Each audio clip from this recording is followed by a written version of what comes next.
সুখ এটা দুঃখের পরেই থাকে। আল্লাহ সেটআপটা এভাবেই করেছেন। দুঃখ, কষ্ট, বিপদ আর পরীক্ষায় মুমিন ভয় পায় না, কারণ মুমিনের হারাবার কিছু নাই, ঠিক কিনা? আমাদের জীবনে যদি বিপদ নেমে আসে আমরা কি চিন্তিত হই?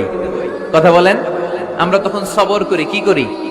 আর সবরের সওয়াব আছে না নাই? কারণ মুমিন জানে রাত যত গভীর হয়, অন্ধ কেউ তোমার জন্য স্পেস তৈরি করে দিবে না। এই পৃথিবীতে কেউ কাউকে জায়গা দেয় না, এই পৃথিবীতে এসে জায়গা করে নিতে হয়। চিৎকার দিয়ে বলো ঠিক কিনা? হুঙ্কার দিয়ে পৃথিবীবাসীকে জানিয়ে দিতে হয় আমি এসেছি।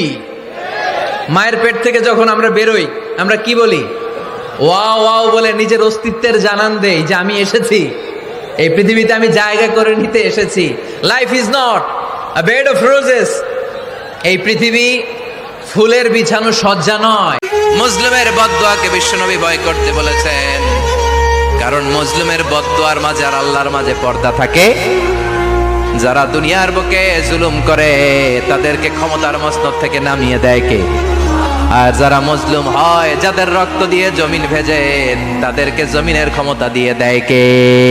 আর যারা রক্ত ঝরায়, ইতিহাস বলে তারা শেষ পর্যন্ত প্রাণ আর জান নিয়ে পালাবার জায়গাটা পায় না। চিল্লায় বলেন ঠিক কিনা?